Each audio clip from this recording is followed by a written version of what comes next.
assim, um tem fome e o outro embriaga assim.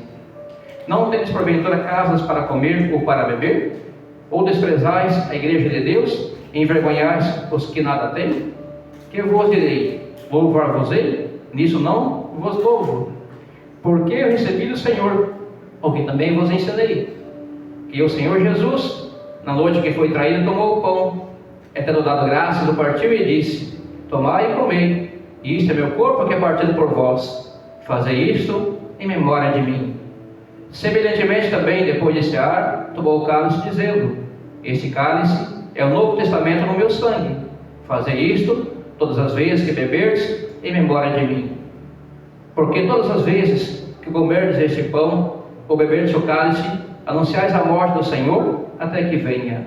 Portanto, qualquer que comer este pão, ou beber o cálice do Senhor indignamente, será culpado do corpo e do sangue do Senhor. Examine-se, pois, o homem a si mesmo, e assim coma deste pão, e beba deste cálice. Porque o que come e bebe indignamente, come e bebe para a sua própria condenação, não discernindo o corpo do Senhor. Por causa disso, há entre vós muitos fracos e doentes, e muitos que dormem. Porque se nós julgássemos a nós mesmos, não seríamos julgados. Mas quando somos julgados, somos repreendidos pelo Senhor, para não sermos condenados com o mundo. Amém, meus irmãos? Podem se sentar, glorificando o Senhor. Hoje, meus irmãos, como eu falei, estamos diante do memorial, a ceia do Senhor. Sabemos que a ceia não foi o homem que inventou, o homem que criou, ou talvez uma tradição que veio lá de trás, que foi passada de geração em geração. Sabemos que quem deu a ordem de celebrarmos a ceia do Senhor foi o próprio Senhor Jesus Cristo. Nós sabemos que na última Páscoa, quando ele reuniu o seu discípulo lá naquele cenáculo, lá estava Jesus com os seus 12 discípulos reunidos no cenáculo. E naquela época era a festa da Páscoa. Eles iam celebrar a Páscoa. E o Senhor Jesus Cristo, então, agora ele chamou o discípulo diante da mesa, e ele agora ali celebrou a Páscoa, e em seguida ele agora intitulou a ceia do Senhor. Todas as vezes que vocês se reunirem em memória de mim, fazei isso. Sabemos que o Senhor intitulou a ceia porque é um momento de comunhão com a igreja, com Cristo, em comunhão da igreja com os irmãos. Ali estava Jesus, juntamente com os seus discípulos, em comunhão, sentado de frente a frente um com o outro, olhando para o outro, em momento de comunhão, partindo o pão. E nós sabemos que hoje, irmãos, muitas pessoas participam da ceia sem ter o discernimento espiritual, sem entender o que é a ceia do Senhor. Hoje muitos participam da ceia como se fosse um rito, um ritual, uma tradição que veio passando de pai para filho, e na verdade não é uma tradição, é uma ordenança de Cristo, é um mandamento do Senhor. O Senhor nos ordenou. Então o que é a ceia do Senhor? É uma ordenança instituída pelo próprio Senhor Jesus. Lá em 1 Coríntios capítulo 11, versículo 23 ao 26, nós acabamos de ler, diz assim: porque eu recebi do Senhor. Quem recebeu? Paulo. O apóstolo Paulo recebeu diretamente do Senhor as instruções. Porque eu recebi do Senhor o que também vos ensinei, que o Senhor Jesus, na noite que foi traído, tomou o pão, e tendo dado graças, o partiu e disse: tomai e comei, isto é meu corpo que é partido por vós. Fazei isto em memória de mim. Nós sabemos que Jesus naquele momento estava vivo. Quando ele reuniu o seu discípulo diante daquela mesa, ele estava vivo ainda em carne e osso. Mas ele agora estava ali prefigurando a sua crucificação. Ele estava dizendo: ei, eu estou indo embora, já estou partindo, vocês não estão compreendendo, mas agora vou deixar agora para vocês um memorial, para vocês lembrarem do sacrifício, lembrar da minha morte, lembrar da minha ressurreição, e lembrar que vocês vão estar junto comigo. Para onde que eu vou, vocês vão estar também. E naquele instante os discípulos não estavam compreendendo isso. Tanto é que estavam celebrando a última Páscoa. Estava ali diante da mesa, talvez ali o Cordeiro de Deus, naquela mesa, que naquela época a Páscoa judaica era preparado um cordeiro. Esse cordeiro tinha que ser assado. E ali o discípulo talvez estava pedindo agora: mas Jesus agora está dizendo que ele é o Cordeiro de Deus que tira o pecado do mundo. Não, peraí, que negócio é esse? Nós vamos comer a carne de Jesus agora? Eles não estavam compreendendo o que Jesus estava falando. Jesus estava falando de uma forma figurada. Não era que eles iam comer a carne literalmente do Mestre, mas não, através do memorial. O pão representa o corpo, a carne que foi moída e foi dilacerada. O suco da uva representa o sangue que foi derramado para a remissão dos nossos pecados. E nós hoje muitas vezes não damos valor à ceia. Talvez muitos pensem, mas é só um suquinho de uva, um pedacinho de pão, o que isso tem a ver? Essa pessoa ainda nunca compreendeu o verdadeiro significado da ceia do Senhor. Isso é algo muito sério no mundo espiritual. Isso é algo muito importante. É uma ordenança dada pelo próprio Senhor. Ali no versículo, lá em Lucas 22, capítulo 22, no versículo 19, ali ele ordenou que nós sejamos participantes da ceia. Sermos participantes. Hoje vemos muitas pessoas que não querem participar da ceia, não querem regularizar a sua situação perante Deus, as suas pendências perante o Senhor, porque para nós participarmos temos que nós estamos alinhados com Cristo. Se nós olharmos a luz da palavra, quando Deus intitulou a primeira Páscoa, lá atrás, lá em Êxodo capítulo 12, nós vamos ver, meus irmãos, que o próprio Deus agora conversa com Moisés. Moisés também tinha o seu sacerdote, era um que caminhava junto com ele, e ali tinha as pragas. Nós conhecemos que houve 10 pragas no Egito, ao qual o próprio Deus endureceu o coração de Faraó, para que o povo não saísse do Egito. O povo estava cerca de 430 anos escravizados pelo Faraó, e agora vemos o próprio Deus, na última praga, que era a morte dos primogênitos. Deus fala para Moisés: ei Moisés, eu vou enviar uma praga, que é a última praga, vai passar o destruidor, e toda casa onde não houver a marca do sangue do cordeiro, vai haver a morte do primogênito, de pessoas e de animais. Todo primogênito vai morrer. Moisés agora recebe essa informação do próprio Deus, e ele agora passa essa instrução para o povo, para os hebreus. E ali a palavra vai nos relatar, meus irmãos, lá em Êxodo capítulo 12, não vamos ler agora, mas vocês vão ler em casa, vão estar vendo aqui o que está escrito. Vai falar que Deus dá ordem agora para a família, convoca a família, traga agora um cordeiro. Pega-se um cordeiro macho de um ano, um cordeiro que não tenha defeitos, não podia ter um osso quebrado, um cordeiro perfeito, em perfeitas condições, e traga esse cordeiro agora para dentro da sua casa. E esse cordeiro vai começar a ser analisado no 14º dia, do 10º dia até o 14º dia vai ser analisado esse cordeiro, para ver se esse cordeiro tinha algum defeito, tinha alguma ferida, se tinha algum osso quebrado. Daí não serviria para o sacrifício. Tinha que ser um cordeiro perfeito. O cordeiro tinha que ser perfeito. Lá atrás já estava fazendo alusão para o que ia vir depois. O cordeiro que Deus estava pedindo para Moisés, fala para a família pegar o melhor cordeiro, o melhor dos melhores, o primogênito, o melhor do melhor. Pega ele, aquele mesmo, o melhor, o mais bonito de todos, e esse traga para dentro da casa. E se a família for pequena, convide a família do vizinho, faça qual o número de pessoas para ver se dá para o cordeiro. Se der, convide o vizinho, a comunhão, convide o vizinho para participar junto. Só que tem um porém: esse cordeiro não é para ser cozido, é para ser assado essa carne no fogo, e o que sobrar é para ser queimado no fogo. E o sangue desse cordeiro se eu pegar agora com um isopo e vão passar lá nas vergas no umbral da porta, porque à noite vai passar o destruidor, à noite vai passar, e aquele que não tiver a marca do sangue, o destruidor vai tocar, o destruidor vai entrar e vai trazer morte. Naquela época era morte física, hoje é morte espiritual muitas vezes. Vai passar o destruidor e vai matar todo aquele que não tiver, vai entrar na porta, chegou na porta, não tem a marca do sangue, entra e mata o primogênito. Mas se encontrou a marca do sangue, não era superstição, irmãos. Hoje talvez algumas pessoas pensam que isso era superstição. Não, nada a ver com isso. Era a ordenança do próprio Deus. Lá se passava literalmente o sangue do animal nas vergas, nos umbrais da porta. E quando vinha o destruidor, olhava a marca do sangue: aqui não posso entrar, essa casa é selada com sangue, aqui não posso tocar. Passava reto e ia para outro lugar. E toda a casa não tinha a marca do sangue nas vergas, no umbral da porta. O destruidor entrou e houve morte do primogênito naquele dia, naquela noite. Houve uma mortandade muito grande naquela noite. O filho de Faraó foi morto naquela noite. Se nós trazemos como dia de hoje, nós também temos a marca do sangue.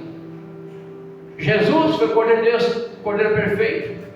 Lá atrás o sacrifício era transitório, tinha que fazer ano após ano, tinha que fazer os sacrifícios. Mas aquilo não acabava, não tinha fim.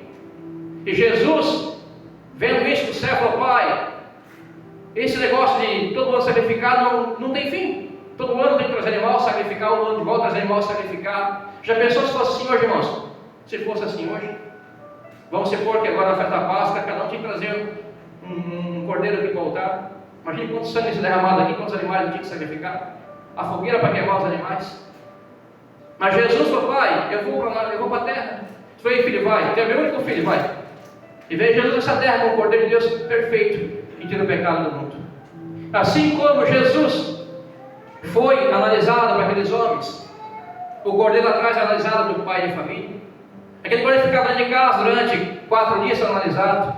Jesus entrou em Jerusalém montado no jumentinho no domingo e ficou sendo analisado pelos fariseus, pelos saduceus, pelos religiosos. Estavam analisando Jesus, interrogando Jesus, questionando Jesus. Só que Jesus era o Cordeiro perfeito. E lá atrás, eles tinham que também ter um Cordeiro perfeito para sacrificar. Ou seja, a Páscoa lá atrás foi intitulada por Deus. E assim era feito, ano após ano, era sacrificada a Páscoa em ordenança, a voz de Deus. Jesus vai ver essa terra agora, ele não anulou a Páscoa, ele cumpriu a Páscoa. Ele cumpriu a Páscoa, ele intitulou agora a ceia do Senhor. Todas as vezes que vocês se reunirem, vocês vão celebrar a ceia do Senhor. Hoje vemos que algumas igrejas fazem a ceia uma vez por mês, que a Maria faz uma vez por mês. Tem igreja que faz uma vez por semana, tem igreja que faz uma vez por ano, mas estão fazendo memória de Cristo. O que é fazer memória de Cristo? É lembrar. Na Páscoa você falava, ei, vocês vão celebrar a Páscoa todo ano. Vocês vão lembrar de onde eu tirei vocês. Vocês estavam escravizados no Egito por cerca de 430 anos. Vocês vão lembrar que eu tirei vocês de lá. Glória a Deus. Vocês vão lembrar que um cordeiro teve que ser morto para remir, para perdoar os pecados de vocês. Vocês vão lembrar que tem um Deus que cuida de vocês. Eles vão passar agora para geração, geração em geração. E Jesus veio a essa terra, meus irmãos, há mais de 2000 anos atrás, como Cordeiro de Deus perfeito, para tirar o pecado do mundo. Morreu em favor de muitos, para nos salvar da perdição eterna. E Ele passou para essa terra e passou para essa terra que nós conhecemos, que não foi fácil. Nós não conseguimos nem imaginar o sofrimento de Jesus. Nem nos melhores pensamentos a gente não consegue chegar perto do que Ele passou. O sofrimento que Jesus passou para poder nos perdoar, nos alcançar, nos comprar com o seu sangue precioso. Não fomos nós que aceitamos Jesus, foi Ele que nos aceitou, foi Ele que nos comprou. Aleluia. Como foi falado aqui hoje, nós éramos homens maus, fraudulentos, aprontavam muitas coisas lá fora, coisas detestáveis aos olhos de Deus. Se fosse por mérito, todo mundo aqui estava exterminado, não tinha mais ninguém aqui dentro. Mas Jesus olhou para nós e falou, Pai, eu sei que ele está roubando, eu sei que ele está matando, eu sei que ele está estrupando, eu sei que ele está tendo de falcatrua, eu sei que ele é um mentiroso, eu sei que ele é um idólatra, mas eu sei, Pai, o meu sangue tem poder, o meu nome tem poder. Eu sei, Pai, que quando Ele ouvir a minha voz, vai haver uma transformação. Quando Ele ouvir a minha palavra, vai haver uma transformação. Ele vai ser transformado de dentro para fora. E assim Deus, meus irmãos, nos transformou. Quem era eu, quem eram os irmãos alguns anos atrás? Onde nós estávamos nesse memorário agora, no dia de hoje? Estaríamos lá fora, bebendo, prostituindo, roubando, falando palavrão, fazendo tudo aquilo que não presta perante Deus. E o Senhor olhou, esse que eu vou alcançar. Esse eu vou tirar daquela lamação do pecado.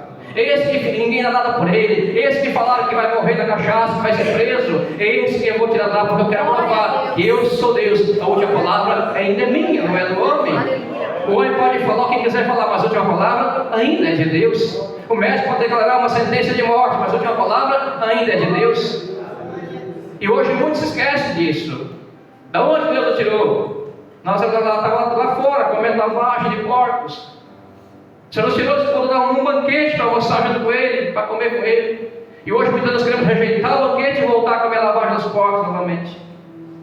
A comer aquela comida estragada lá fora, meus irmãos. O que é uma comida estragada? São as coisas que o mundo oferece. As coisas que o mundo nos oferece de bandeja todos os dias. Porque quem não está buscando a Deus constantemente acaba caindo nessa armadilha. O mundo, a palavra fala que ele jaz no maligno, ele não é do maligno, ele jaz no maligno.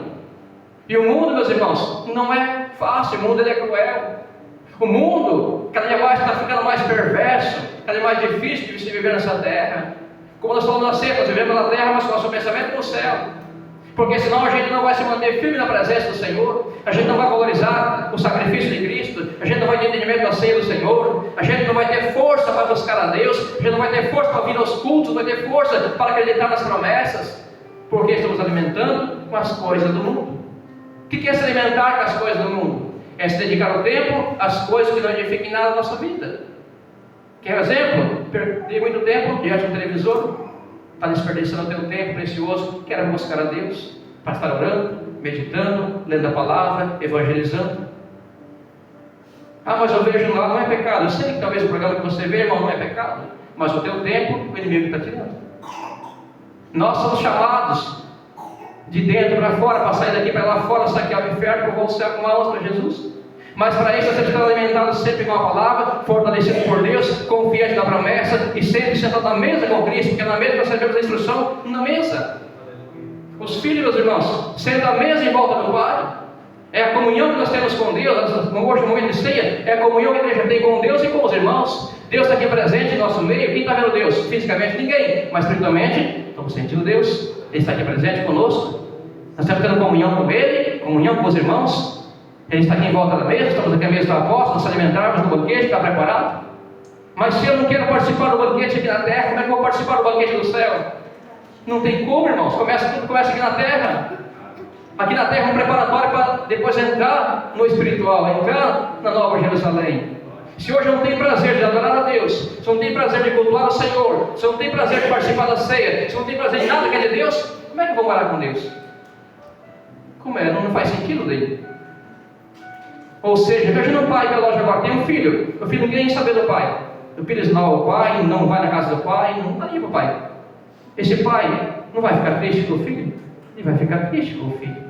Não que o pai não gosta do filho, o pai gosta do filho, o pai ama o filho, mas ele vai ficar triste com o filho, porque o filho está rejeitando a presença do pai, está rejeitando o banquete que o pai está oferecendo, está rejeitando as oportunidades que o pai está dando. E assim vemos hoje muitos de nós talvez rejeitando o que o pai está dando, rejeitando o convite que o Senhor nos fez para nós. Ei, larga tudo, filho, e venha me servir. Venha ser meu filho, venha caminhar comigo, venha sentar na mesa, venha ouvir as minhas instruções, venha ouvir a minha voz. Encosta a cabeça do meu peito, escute a batida do meu coração. Eu quero falar contigo, eu quero me revelar a ti. Pastor, mas Deus revela para nós? Revela.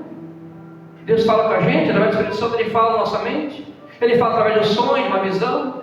Ele pode agora usar um profeta, Ele agora falar para a tua vida aí. Ele está falando agora através da palavra aqui no altar. Ele fala conosco o tempo todo. Mas somos nós, muitas vezes, que não compreendemos que a ceia é uma ordenança dada por Deus. Todo cristão que é convertido, que um dia levantou a mão, aceitou Jesus como seu único e suficiente Salvador da sua vida, teve a sua vida transformada por Cristo, ele tem prazer de participar da ceia. Se ele não participar, ele está rejeitando o sacrifício da cruz, ele está rejeitando aquilo que o Senhor fez por nós. Nós temos que cada dia sentar e participar do banquete, preparado por Deus. O Senhor nos fez essa ordenança. A ceia, meus irmãos, é um ato de submissão. Quando nós somos submissos a Deus, nós participamos do banquete. Mas se nós somos insubmissos ao Senhor, nós não vamos querer participar. Hoje tem muitas pessoas que não participam. Talvez ainda falta consertar algumas coisas na vida. Mas a pergunta é, por que ele não consertou? Está esperando o que para consertar? Está esperando a volta de Cristo para consertar? Aí pode ser tarde demais, irmão. Hoje eu tenho que consertar a casa. Amanhã, segunda-feira, terça, quarta, não sei. Porque tem coisa que depende de outras pessoas, que depende da gente para consertar. Mas eu tenho que se esforçar. Eu tenho que dar um passo de fé. Se eu creio que Jesus me deu a salvação de graça, pela graça, mas não foi de graça, eu pago um alto preço, preço de sangue.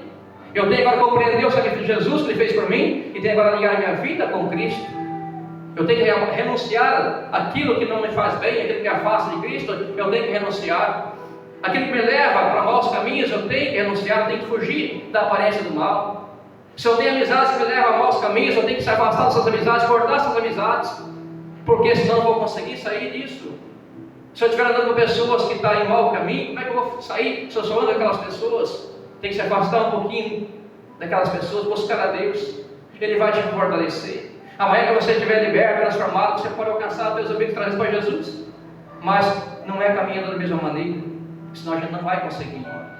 Ninguém é forte o suficiente para dizer eu consigo sem Jesus. Ninguém consegue. Todos nós nascemos, meus irmãos, com a semente do pecado. Adão e Eva lá atrás pecaram. Eva pecou, mas como sacerdote entrou o pecado no mundo. E a partir daquele dia começou a agora nasceu a geração pecaminosa. Mas Jesus veio à terra para tirar o pecado do mundo. A gente vê uma criança pequena de 5, 6 anos, 3 anos, 3 não digo, mas 5 anos, já mentindo. Quem ensinou a mentir? Já vem de dentro. E tem adultos, irmãos, 50, 70 anos da casa mentindo ainda. Ainda não aprendeu. Tem crentes na igreja dignamente. Ah, mas pastor, é só mentirinha santa. Quem que é o pai da mentira? É o diabo. Toda mentira é mentira, irmãos.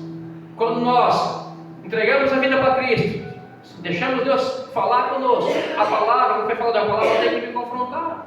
A palavra tem que vir contra mim e me confrontar. Se a palavra não me confrontar, como é que vai haver uma mudança? Não vai haver. A palavra tem que me confrontar, eu tenho que ser confrontado pela palavra, eu tenho que buscar agora uma mudança, uma libertação em Deus. Tem coisas que não é na hora, tem coisas que é um processo a se passar. Mas nessa da liberdade, o Senhor, o Espírito Santo, trabalhar em nós. Senão a gente não vai ter mudanças. Muitos ficam surpresos, pessoas que vêm para Cristo e é libertam na hora, no mesmo dia. Houve uma entrega total no altar do Senhor. Outros vêm para Cristo e fazem uma entrega parcial, ou fazem uma entrega de 5%. Aí o processo é mais longo, meus irmãos. Outros renunciam tudo para servir a Cristo. Ele fala, como o segundo irmão Davi sempre fala, já não vivo mais eu, mas Cristo vive em mim. Se Cristo vive em mim, minhas vontades morreram. Não faço mais as minhas vontades. Ela pode vir, ter carne e osso. Opa, faço a vontade de Cristo. Porque agora eu sou filho do Senhor. Mas para isso acontecer, eu tenho que estar constantemente se alimentando da palavra de Deus, ouvindo a voz do Senhor, caminhando com pessoas espirituais, pessoas que me levam para cima, não para baixo. Porque senão a gente não vai conseguir, meus irmãos. Hoje estamos aqui se alimentar de uma palavra. Amanhã começa a segunda-feira, cada um vai para o seu trabalho. Lá no trabalho tem certeza que nem todos são servos de Deus. Lá tem pessoas ímpias que vai se alimentar com coisas que não edifiquem nada, que te coloca para baixo, que vai roubar a tua fé. Se você não ouvir a essas pessoas, você vai enfraquecendo na fé. Daí se você não vem no próximo culto domingo que vem, as duas baterias já descarregou, já acabou. E aí você vai ouvir que voz? A voz do inimigo. Mas quando nós se alimentamos constantemente na presença do Senhor, na palavra de Deus, comunhão com os irmãos, participando do banquete, vamos se alimentar das coisas que vêm do alto, do maná celestial que vem do céu, que nos fortalece. E aí nós vamos se manter firmes na presença, senão a gente não vai conseguir. Lá em João capítulo 14, versículo 15, diz: se vocês me amam, obedecerão os meus mandamentos. Você me fala que só existe uma forma de amar a Deus. Qual é? Guardando os seus mandamentos. Qual a forma de amar a Deus? Guardando os seus mandamentos. Eu amo a Deus. Você guarda os mandamentos do Senhor? Não. Você não ama, você é mentiroso. Você não ama a Deus. Quem ama, guarda os seus mandamentos. Não sou eu quem fala, é a palavra quem fala. João capítulo 14, versículo 15. Quem ama a Deus, guarda os seus mandamentos. Ou seja, temos que guardar os mandamentos do Senhor, que se resumiu em dois grandes mandamentos: amar a Deus em primeiro lugar. Depois amar quem? O próximo. O próximo está do teu lado. Lá no trabalho, talvez aquela pessoa que pega no teu pé, tem que amar ele. Concordar com os erros dele? Não, tem que amar ele, orar por ele, ele vai ser alcançado. O próximo está do nosso lado, um necessitado, precisando de ajuda. O Senhor conta conosco. Lembra quando, lá aquela passagem do bom samaritano, passou o sacerdote, que tinha tudo para ajudar aquele pobre homem que estava meio morto, caído no meio do caminho. Ele passou de largo, não ajudou, ele tinha que ajudar, não ajudou. Passou a levita, também não ajudou, mas passava o samaritano, e ele ajudou. Teve compaixão no próximo. Ele não conhecia que aquele cidadão estava caído, mas ele ajudou, colocou na sua cavalgadura, sua cavalinha, levou até a hospedaria, pagou a despesa. E nós muitas vezes hoje não temos esse amor no coração. Talvez hoje chegue alguém no nosso portão, bate, pede uma ajudinha, e nós falamos que não temos. Ou expulsamos aquele cidadão de lá, até com palavras mais bem grosseiras às vezes. Ou seja, tem que ter compaixão. Reparta o pão com aquele que não tem, que a tua sementeira vai se multiplicar. O Senhor não deve nada para ninguém. Ajude o próximo. Hoje nós estamos sentados na mesa, aqui está o pão e o suco da uva. Não é por mérito, irmãos, é pela graça, o favor imerecido. É pela graça que nós hoje temos de sentar na mesa, porque o Senhor, Ele contemplou os homens maus, os homens ruins, mas mesmo que nos comprou, nos lavou, nos deu um banho, trocou nossas roupas, trocou nossa veste, botou o sapato no pé, no dedo, e falei: agora tu é meu filho, agora tu é meu filho, e você tem herança, agora você vai caminhar comigo, filho, agora eu tenho autoridade, eu te dou autoridade, você é meu filho, eu sou rei dos reis. O Senhor Jesus é rei dos reis. Quem é rei? Bata no peito: eu sou rei. Você é rei, você é rei na terra, o Senhor é rei dos reis, Senhor dos senhores. Nós somos filhos do Senhor, E nós temos que ter comunhão com Deus, comunhão com o Pai, ter prazer de andar com Jesus. E hoje a maior parte das pessoas coloca as provas maior que Jesus. Porventura há uma prova maior que Jesus? Há uma dificuldade maior que Jesus? Há algo que Jesus não possa fazer? Não existe. Somos nós que botamos impedimentos. Somos nós que botamos empecilhos. Nós pegamos uma coisa talvez tão pequenininha e transformamos ela em muito grande. Falamos, não vai dar para nós. Nós estamos declarando que não vai dar, e aí não vai dar mesmo. Que nós estamos profetizando, estamos declarando. Tem que declarar, já deu tudo certo. Já damos posse, já é nosso. O Senhor nos prometeu. Ele é fiel para cumprir. A palavra de Deus fala que Deus não é para que mente, nem fiel para que se arrependa. Se Deus te prometeu algo, filho, basta se posicionar, vai se cumprir. Porque senão Deus vai contar a palavra dele, ele é mentiroso agora? Não. Se foi Deus que falou, só se posiciona. Sabe quem é o tempo, quem acelera? Nós que aceleramos o tempo. O tempo é de Deus, mas nós, na nossa mão, de desse tempo acelerar ou de ficar mais longo ainda. Porque é devido às nossas atitudes. Talvez tenha pessoas que recebeu a promessa que há 10 anos atrás e ainda não se cumpriu. Deus não é ocupado. Somos nós que não se posicionamos ainda. Somos nós que nos entregamos na totalidade para o Senhor. Quando nós entregamos na totalidade para Deus, Ele faz. Tem pessoas que a gente olha que Deus faz tão rápido as coisas na vida dela, mas por quê? Uma entrega total. Se dispõe a servir o Rei, se dispõe a sentar na mesa, a ouvir o Pai, a participar do banquete. Outros não se dispõem, outros querem fugir do banquete, não querem ouvir o Pai, não querem comunhão, quer servir a dois senhores. Por acaso, dá de servir dois senhores? Não dá. Ou agrada um e o outro vai se aborrecer. Existem dois senhores. Nós temos que servir o nosso Senhor, um S maiúsculo. Senhor Deus, com D maiúsculo. Nosso Deus Todo-Poderoso, que se faz presente. Quando nós servimos a Ele com dedicação, Ele vai nos ajudar. A ceia, meus irmãos, nos conecta com o passado, o presente e o futuro. O passado nos remete à cruz, sacrifício de Jesus. O presente, a comunhão. E o futuro, estamos anunciando a volta de Cristo.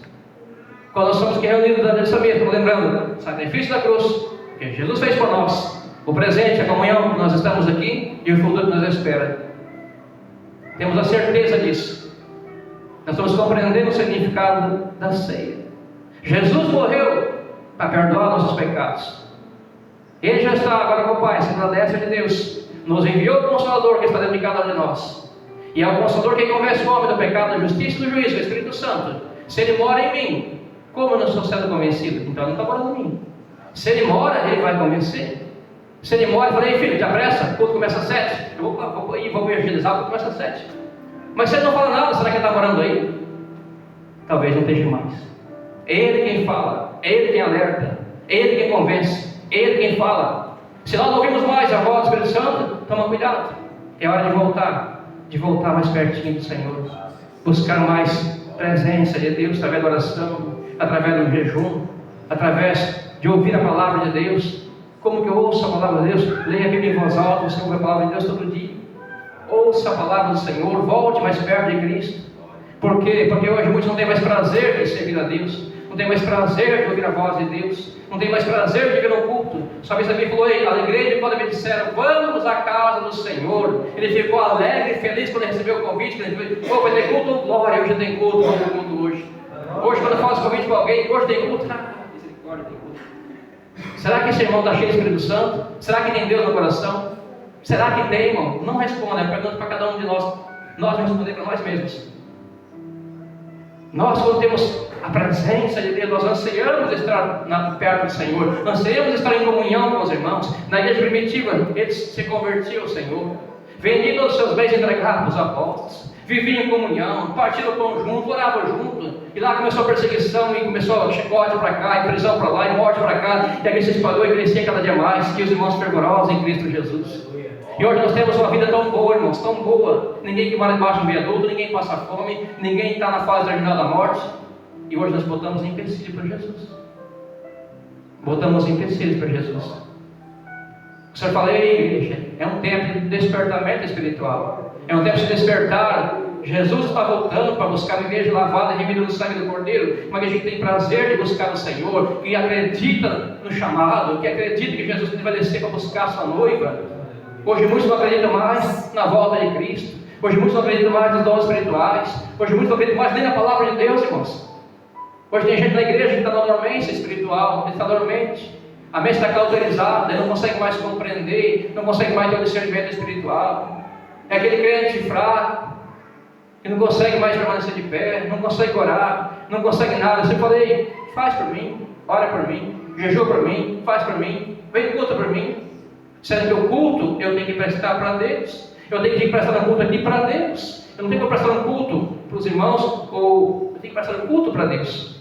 Eu tenho que prestar o culto para Deus, irmão. Aqui não pode prestar o culto que é para mim prestar para Deus. Eu vou prestar o culto dele para Deus. Eu vou prestar meu culto para Deus. E se eu estou aqui presente agora prestando culto para Deus, que culto Deus está recebendo hoje? De cada um de nós. Fala no peito, Senhor, está recebendo meu culto? Será que ele está recebendo meu culto essa noite? Talvez enquanto a palavra está ministrada, alguns estão cochilando, alguns estão abrindo a boca, alguns estão olhando no relógio, alguns estão pensando no café que vai tomar em casa, alguns estão pensando no boleto que vai pagar amanhã. Será que Deus está recebendo esse culto? Sinto muito, mas não está. Quando nós estamos na presença, irmão, tem que haver uma entrega total. Temos que abrir no seu coração, Senhor, eis-me aqui, Pai. Som do meu coração, prova dos meus pensamentos. Tudo que não tiver agrado, arranca tudo. Eu renuncio, tudo, não quero nada, arranca tudo. For preciso, desce a casoleiro, deixa ele quebrar o vaso, faz de novo, é duro, dói muito. Mas é necessário, irmão. É necessário. Porque assim a gente vai compreender o significado da mesa. Vamos compreender o que Jesus fez por nós. Vamos compreender onde ele está e onde ele vai nos levar. Porque só tem dois caminhos, um que leva a vida eterna e um que leva a perdição.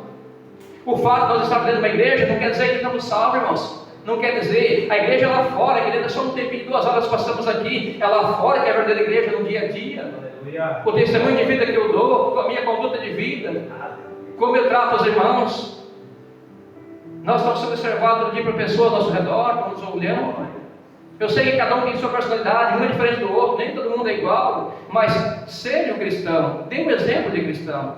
Que as pessoas possam olhar para nós e falar, ei, aquele homem é diferente, aquela mulher é diferente, eu não falo nada, é tão quietinho, mas ele é diferente. Eu vejo algo diferente dele, eu olho para ele, eu sinto uma paz, uma alegria, eu gosto de estar perto dele, apesar que ele é tímido, eu quase não conversa, mas eu gosto de estar perto dele.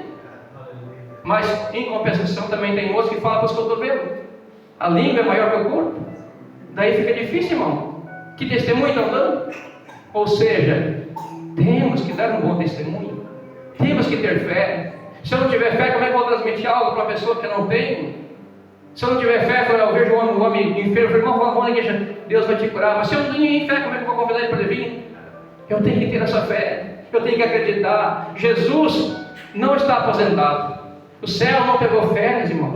O céu continua o mesmo. Jesus está o mesmo operando hoje do verão passado. E ele foi ainda mais além. Eu estou podendo olhar para os céus ainda maiores. Maiores que eu fiz. Maiores.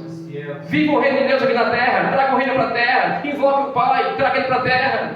A oração Pai Nosso é a maior invocação que existe. Pai Nosso que estás no céu, santificado seja o teu nome. Venha a nosso, o vosso reino. Traga o reino para a terra e viva o milagre. Viva o extraordinário de Deus na terra. Toma posse da herança, toma posse da cura, toma posse que Deus já te deu. Porque senão a gente vai ficar remando e saindo do lugar. Tem que tomar posse, meus irmãos.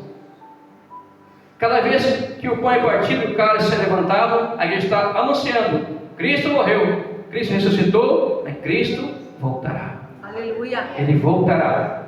A qualquer momento vai voltar no coletivo, mas tudo ou individual para cada um de nós. Nós temos que continuar sempre confiando em Deus, sempre fazendo a vontade do Senhor, buscando Ele em primeiro lugar, e nós iremos viver coisas grandes nessa terra, porque Ele está conosco todos os dias. O Senhor está nos ajudando constantemente. Lá na Páscoa do Êxodo, o Cordeiro era sem defeito, Jesus sem pecado, sem defeito, uma comparação paralela de um outro. O sangue nos umbrais, hoje o sangue na cruz. Hoje temos a marca da promessa. Hoje quando o diabo passa na rua, quando o diabo ele te vê, ele fala: ei, aqui lá não posso tocar. Aqui ele tem a marca do sangue. Aqui ele tem a marca do sangue. Eu queria matá-lo dele, eu queria detonar ele, mas não posso. Tem a marca do sangue, não posso tocar. O anjo destruidor chega na casa, o anjo vai entrar, vou matar. Ah, não dá, aqui tem uma marca do sangue, não dá para entrar. Chega na vida, não dá para entrar, tem a marca do sangue. Mas se não tiver, ele entra, morte espiritual, talvez até física ainda. Mas tiver a marca do sangue, vai ter livramento. Lá no Êxodo, o livramento da morte física. Em Cristo, livramento da morte espiritual. Lá no Êxodo, libertação do Egito. em Cristo a libertação do pecado. Lá no Êxodo memorial anual, em Cristo a ceia, até que Ele venha buscar essa igreja, a sua noiva. Quando nós participamos da ceia, estamos recordando a cruz, celebrando a nova aliança, declarando que fomos libertos e afirmando que o sangue foi aplicado sobre nós, foi aplicado sobre cada um de nós aqui presente. Nós não estamos hoje de qualquer maneira, estamos cobertos pelo sangue, lavados pelo sangue, remidos pelo sangue de Jesus.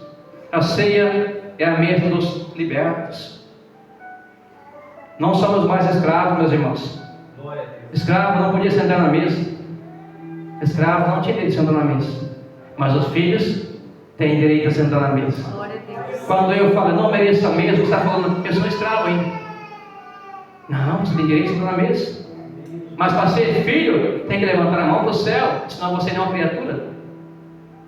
Quando eu sou filho, eu levanto a mão para o céu e reconheço, Senhor, eu te reconheço como meu Senhor, como meu Salvador. Hoje eu te aceito como meu único e suficiente Salvador da minha vida. Escreve meu nome para o livro da vida.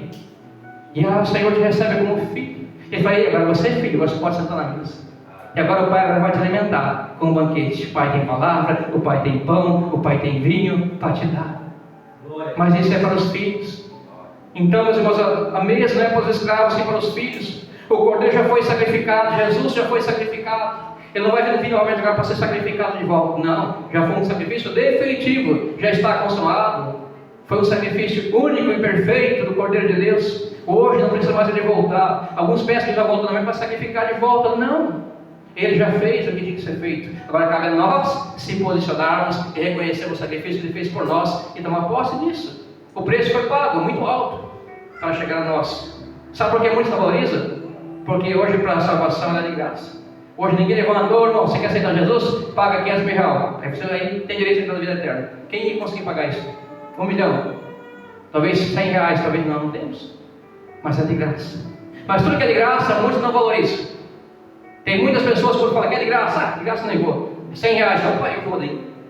Muitas pessoas não valorizam porque veio de graça. Só se esquecendo que não foi de graça. Foi um preço altíssimo pagado pelo nosso Jesus. Preço de sangue. Ele derramou para perdoar nossos pecados. O preço foi alto, meus irmãos. O sangue já foi derramado. E aguardamos agora a entrada triunfante na Nova Jerusalém, que vai chegar a qualquer momento. Para quem? Para os filhos que perseverarem até o fim. Hoje a mesa está posta. Hoje Deus fala, ei filhos, vocês estão convidados a sentar na mesa. Ei filhos, estão convidados a sentar na mesa. O filho é aquele que obedece ao Pai, que caminha com o Pai, que faz as vontades do Pai. Esse é filho. Aquele filho que o Pai tem prazer de estar junto com ele. Talvez hoje, talvez no nosso meio tenha alguém que está em falta com Deus por algum motivo. Talvez está vivendo uma vida de pecado. Um pecado que precisa ser consertado. Precisa de uma libertação. A pergunta é, Jesus não liberta? Liberta. Mas você tem que abrir o coração. Abrir o coração, se entregar totalmente a Jesus. Tem coisas que não é o homem que vai libertar. O homem não consegue libertar ninguém. É o Espírito Santo que vai te convencer, que vai te libertar. O pastor não vai botar a mão na cabeça e vai falar uma palavra. O pastor te liberta. O pastor não consegue te libertar. Quem liberta é o Espírito Santo, é Jesus. O pastor tem a obrigação de orar. Os irmãos têm a obrigação de orar. Mas quem liberta não somos nós. O Senhor nos usa para orar para as pessoas, mas o poder vem dele. A glória é dele. E nós temos que exercitar. Se tem algo que está me incomodando, entrega aos pés da cruz. Renuncia a isso hoje. Busca um conselho para a tua vida. Busque a Cristo todo o teu coração. Não aceita a frieza espiritual. Não aceita andar capengando na presença de Jesus. Não aceita andar como um carro na reserva que vai suqueando, de repente para e empurrar novamente. Isso aí embora pode não pegar mais e ficar para trás. Seja um carro cheio de combustão, fervoroso, que anda cada dia mais. Seja uma 220 volts que dá, que partida e vai com tudo para frente. Ah, mas as provas, pastor. Jesus é maior que as provas, irmão.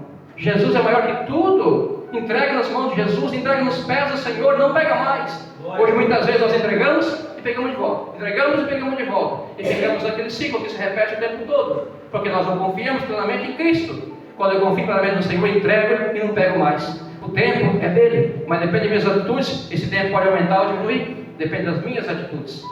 Quantos anos já vi nessa terra de pessoas que entregou tudo no altar do Senhor em poucos meses, uma transformação total. E outros que estão antes entregando e pegando de volta, entregando e pegando de volta, e estão vivendo a mesma situação até hoje. O ciclo vai se repetindo, se repetindo, se repetindo, porque a pessoa não compreendeu que ela tem que entregar tudo aos pés da cruz e viver em novidade de vida. Entregar a vida para Jesus e falar: Senhor, a partir de hoje não é mais eu, é o Senhor. A partir de hoje não faço mais a minha vontade, é o Senhor. Se eu bebia, a partir de hoje não quero mais bebida. Se eu fumava, a partir de hoje não quero mais fumar. Faça o teu esforço, Jesus vai entrar agora com a parte dele e vai te libertar. Mas quando eu falo: Senhor, se Deus quiser ele me liberta, nunca vai ser liberto. Mas Deus tem poder para libertar? Tem, mas ele sonda o teu coração. Quando ele olha que o irmão não está querendo se libertar, Deus não liberta. Ele só liberta quando você renuncia. Nossa, não aceito mais isso. Não aceito mais isso. Não aceito mais isso na minha vida. Aí Deus ele entra e faz a transformação. Ele entra e muda agora aquilo que tinha que ser mudado. Mas tem que entregar para o Senhor. Nós estamos vivendo, meus irmãos, os últimos dias da terra. Vai haver um grande avivamento. Se nós não tivermos firme na presença, muitos vão ficar de fora. Nós temos que estar firme na promessa, firme com Jesus, firme com Cristo o tempo todo, porque nós queremos viver as promessas. Como vai falar em todos os cultos, quem tem promessa? Todos têm promessa. E Ele é fiel para cumprir a tua vida.